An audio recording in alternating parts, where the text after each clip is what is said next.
Hello everyone, welcome back to my channel. मेरे channel में आप सभी का स्वागत है। आज की इस नई वीडियो में आप सभी का स्वागत है।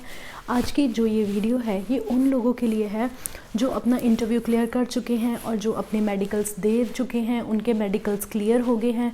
तो आज की इस वीडियो में आप लोगों को बताऊंगी कि जब आपके मेडिकल्स क्लियर हो जाते हैं उसके बाद आपके कौन कौन से प्रोसीजर्स होते हैं और आपके साथ क्या क्या होता है जब तक कि आप दोहा में नहीं पहुंच जाते।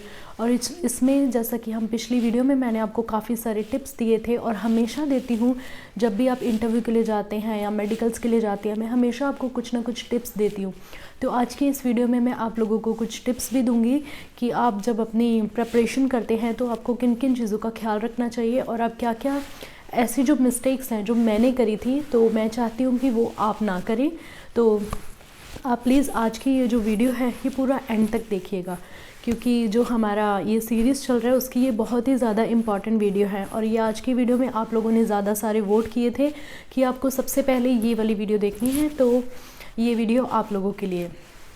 तो चलिए हम आज का वीडियो स्टार्ट करते हैं। पर उससे पहले अगर आपने मेरे चैनल को सब्सक्राइब नहीं किया है तो प्लीज़ मेरे चैनल को सब्सक्राइब कर दीजिए, ताकि इससे मुझे और ज़्यादा मोटिवेशन मिलती है कि मैं आपके लिए और नए नए टॉपिक्स लेके आऊँ और नई नई वीडियोस लेके आऊँ। जो वीडियोस आप रिक्वेस्ट करते हो, जिन टॉपिक्स पे आप रिक्वेस्ट करते हो, पर आप लोग क्या करते हो, आप वीडियो देख के चले जाते हो, चैनल को सब्सक्राइब नहीं करते हो, तो इससे मुझे दुख होता है। तो प्लीज़ अगर आप मेरे चैनल पे आए हो और मेरी वीडियो फर्स्ट टाइम देख रहे हो तो मेरे चैनल को सब्सक्राइब कीजिए और जाके मेरी पिछली वीडियोज़ भी देखिए।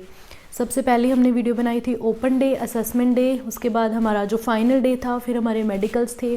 तो अब आज की जो वीडियो है ये मेडिकल्स के बाद है। पर अगर आप इंटरव्यू देने जा रहे हो तो पिछली वीडियोस भी आप लोगों को देखनी पड़ेंगी, तभी आपको सारी चीज़ें पता चल पाएंगी। तो चले हम आज की अपनी वीडियो स्टार्ट करते हैं। तो सबसे पहले जैसा कि आपको पता है कि हमारी मेडिकल्स हो गए, तो हमारे मेडिकल्स के बाद क्या होता है, जब हमारे मेडिकल्स हो गए उसके बाद अगर उन्हें आपकी कुछ और नई फ़ोटोग्राफ्स चाहिए होती हैं, जैसे कई लोगों की उन्हें क्या होता है कि उन्हें जैसे मैंने आपको बताया था कि फ़ाइनल डे वाले दिन उनका क्या होता है कि आपसे कुछ चीज़ें पूछते हैं कि आपकी बॉडी में आपका जो बर्थ मार्क है वो क्या है।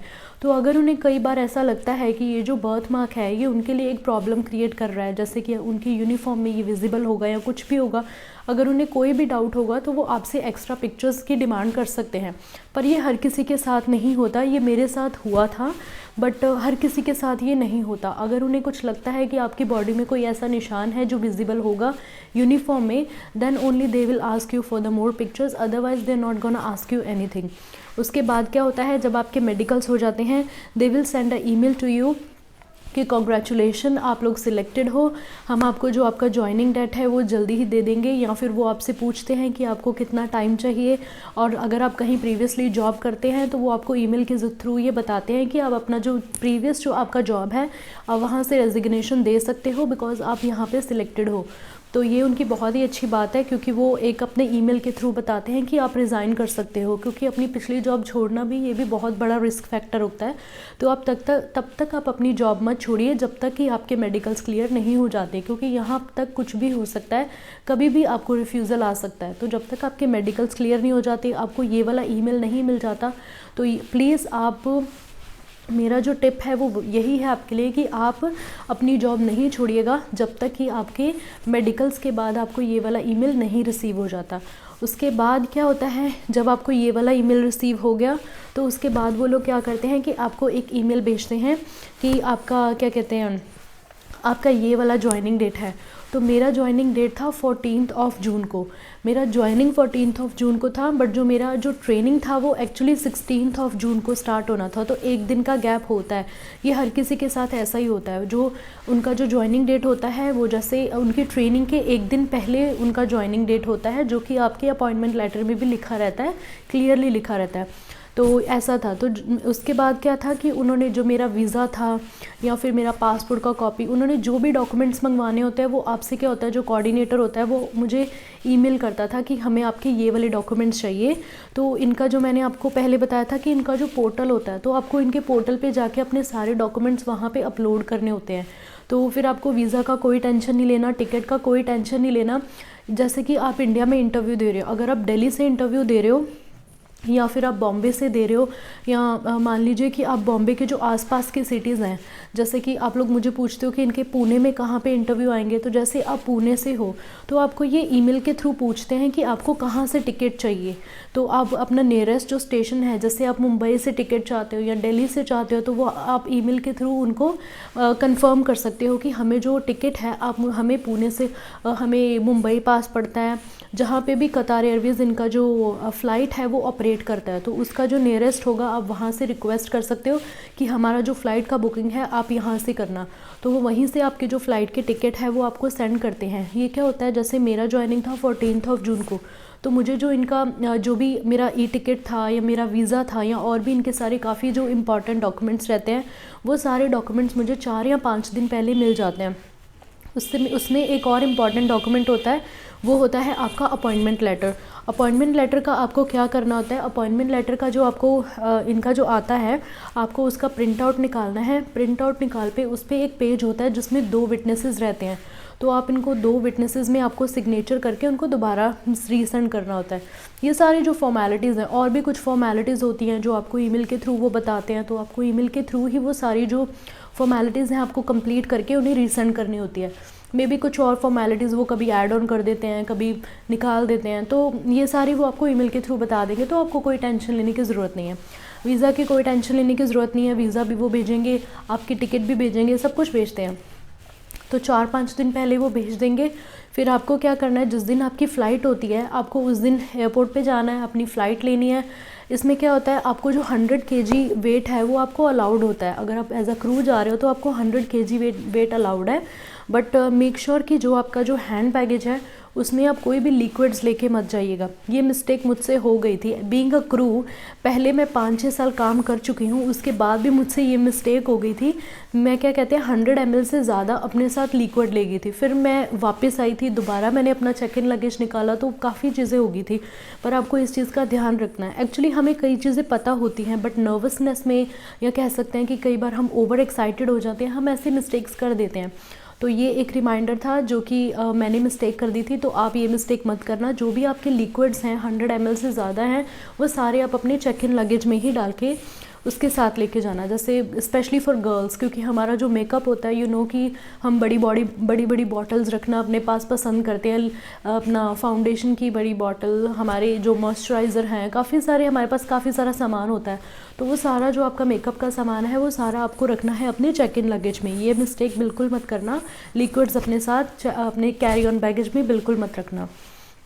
उसके बाद आपका फ़्लाइट होता है, आप अपनी फ़्लाइट के लिए जाते हो, तो सबसे जो पहला आपका टिप है कि आपको फॉर्मल्स पहन के जाना है। तो फॉर्मल्स होते हैं वो सारी चीज़ें जो होती हैं वो आपको ईमेल के थ्रू वो लोग बता देते हैं कि आपको जो है फॉर्मल्स पहन के आना है स्पेशली। और जब आप फ़्लाइट लेके जाते हो फॉर्मल के थ्रू ही आपको पता चल जाता है कि जो फ़्लाइट का क्रू होता है उनको पता चलता है कि आप न्यू ज्वाइनी हो। तो आपको एक छोटी सी बुकलेट भी मिलती है, उस बुकलेट में आपको अपना एक्सपीरियंस लिखना रहता है, जो कि आपको ट्रेनिंग में उन्हें देना रहता है। तो आप अपना जो रियल एक्सपीरियंस है वही लिख के उन्हें दीजिएगा, बिकॉज़ ये अच्छा लगता है कि आप अपना रियल एक्सपीरियंस आप लिखोगे, क्या आपने क्या एक्सपीरियंस किया फ़्लाइट में। तो वो सारी चीज़ें आपको ट्रेनिंग में सबमिट करवानी होती हैं। तो ईमेल के थ्रू आपको सारी चीज़ें मिल जाएंगी। वो बुकलेट भी आपको ईमेल में ही आ जाएगी, जिसका आपको प्रिंट आउट निकाल के अपने साथ लेके जाना है। उसके बाद जब आप दोहा में लैंड होते हो तो आपके साथ बहुत ही अच्छी एक चीज़ होती है जो मतलब बहुत ही कम एयरलाइंस करती हैं। जब आप दोहा में लैंड होते हो, अपना लगेज वगैरह निकालते हो, तो सारे जो क्रू होते हैं वो एक साथ इकट्ठे होते हैं। जैसे कोई दिल्ली से आ रहा है, कोई बॉम्बे से आ रहा है, कोई कहीं से आ रहा है, सब लोग एक साथ इकट्ठे होते हैं, पूरा बैच ही एक साथ इकट्ठा होता है। तो आपको वहाँ पे 2000 कतारी रियाल्स मिलते हैं, जो तब आपको बहुत खुशी होती है कि आपको ये वेलकम बोनस मिलता है। पर अभी मैंने रिसेंटली सुना है कि कोविड के बाद अभी जैसे बहुत सारे जॉइनीज़ जा रहे हैं। अभी रिसेंटली मेरे काफ़ी सारे फ्रेंड्स हैं जो डिफरेंट एयरलाइंस में थे और वो वहाँ पे अभी कतार में गए हैं, तो उनके साथ क्या एक्सपीरियंस हुआ, उन्हें 1000 कतारी रियाल्स मिल रहे हैं। बट इट डिपेंड्स, पर पहले क्या होता था हमें 2000 कतारी रियाल्स मिलते थे। तो आपको बहुत ही अच्छा एक बोनस मिलता है, तो आप बोनस अपने साथ देते हो तब आप बहुत खुश होते हो, because this is a kind of your first salary भी नहीं कह सकते, बिकॉज़ आपने अभी तक उनके लिए काम नहीं किया होता है। This is just a welcome bonus which they are giving to you. So that आप अपना जो बेसिक नीड्स है आप वो पूरा कर लो। तो उसके बाद क्या होता है, उसके बाद आपके पास कैब आती है, उनकी बस होती है और बस आपको डिफरेंट जगह पे लेके जाती है। तो तब क्या होता है, इनके पास पहले ही लिस्ट रहती है कौन से क्रू को कौन सी अकोमोडेशन में छोड़ना है, कौन से क्रू को कौन सी अकोमोडेशन में। तो आपको ये आपकी अकोमोडेशन के अकॉर्डिंग ही आपको ये अलॉट कर देते हैं। तो आपको ये आपकी अकोमोडेशन में मिलेंगे। उसके बाद वहाँ पे आपका हाउसिंग जो ऑफिसर होगा वो ऑलरेडी आपका वेट कर रहा होता है कि हम आएंगे और आपको सारी चीज़ें बताएंगे। तो आपका हाउसिंग ऑफिसर आपको आपकी कीज़ दे देगा। उसके बाद आपके साथ आपको बताएगा कि आपके साथ कौन रहेगा कौन नहीं रहेगा, आप 2 शेयरिंग में रह रहे हो या 3 शेयरिंग अपार्टमेंट में रह रहे हो। तो ये जो सारी चीज़ें होती हैं, आपका जो हाउसिंग ऑफिसर होता है वो आपको सारी चीज़ें बता देगा। इस टाइम पे अगर आपको कोई भी डाउट होता है किसी भी चीज़ के रिलेटेड, बिकॉज इनका जो हाउसिंग है, जो अपना ये हाउस आपको देते हैं रहने के लिए, उसमें भी काफ़ी सारे रूल्स एंड रेगुलेशन होते हैं जो कि आपको जो इनका हाउसिंग जो ऑफिसर होता है वो सारी चीज़ें आपको एक्सप्लेन करता है। इस टाइम पे अगर आपको कोई भी डाउट लगता है, कोई भी ऐसी चीज़ है, अगर आपको लगता है कि सिली क्वेश्चन है, still you can ask to the housing officer. And I really recommend you कि अगर आपको कुछ भी समझ नहीं लगता है तो आप प्लीज़ अपने जो ऑफिसर है उनसे आप पूछ सकते हो कि हमारे जो रूल्स हैं उसमें क्या क्या चीज़ें हैं। जैसे कि जो भी आपको समझ नहीं लगता है वो आप पूछ सकते हो। तो आपको एक पेपर भी मिलता है, वो पेपर पे भी सब कुछ मेंशन रहता है। जिस पेपर में आपको आपकी कीज़ मिलती हैं, जिस इन्वेलप में, उसमें काफ़ी सारे पेपर्स भी मिलते हैं। तो वो पेपर्स भी आपको सारे मिलते हैं। तो आप वो अच्छे से उन्हें रीड आउट कर लीजिए, क्योंकि कई बार ऐसा होता है कि अगर आपने एक कतार, मैंने आपको पहले भी बताया कि बहुत ही स्ट्रिक्ट एयरलाइन है। कई बार आपकी एक सिंगल मिस्टेक भी ये लोग बर्दाश्त नहीं करते हैं। एक सिंगल मिस्टेक के ऊपर भी दे कैन टर्मिनेट यू। तो प्लीज़ आप सारे रूल्स एंड जो रेगुलेशन है वो इनके अच्छे से फॉलो कीजिए। उसके बाद ही आप अपना जो फ्यूचर है वहाँ पे कैरी ऑन कीजिए। उसके बाद आप अपने रूम में पहुंच सकते हो। रूम में पहुंचने के बाद आप अपनी रूममेट के साथ अपना इंट्रोडक्शन ले सकते हो, उनसे वाईफाई का पासवर्ड लेना, ये सबसे जो पहला पॉइंट है आप करते हो, वाईफाई का पासवर्ड लेते हो। अगर आपके रूम में आप दोनों नए हो तो सबसे पहले आप वाईफाई के लिए अप्लाई कर सकते हो। तो आपके पास अगला एक पूरा दिन होता है जिसमें आप अपने बैग्स जो है अनपैक कर सकते हो। Then you can carry on for your training. So ये था मेरा एक्सपीरियंस जो मैंने आप लोगों के साथ शेयर किया। मुझे लगता है कि मैंने सारी चीज़ें आप लोगों को ऑलरेडी बता दी हैं, और बीच बीच में जो गलतियां मैंने की थी मैंने वो भी आपको बताया कि वो गलतियां आप बिल्कुल मत करना। तो आई होप आपको ये आज का वीडियो अच्छा लगा होगा। अगर आपको आज का वीडियो अच्छा लगा तो मुझे कमेंट सेक्शन में आप अपने क्यूरीज तो पूछ लेते हो, पर मुझे ये नहीं बताते कि आपको ये वीडियो कैसा लगा। तो आपको मुझे ये भी बताना है कि आपको मेरा वीडियो कैसा लगा। और अगर आपको लगता है कि मुझे कुछ और ऐसी बातें हैं या कुछ और अपने वीडियो बनाने के स्टाइल में चेंज करना चाहिए तो प्लीज़ मुझे ओपनली आप बता सकते हो। अपने जो सजेशंस हैं आप मुझे वो भी दे सकते हो। Thank you so much, bye bye. और मेरे चैनल को सब्सक्राइब करके ही जाइएगा। Thank you, bye bye, take care, see you. मिलते हैं हमारी अगली वीडियो में।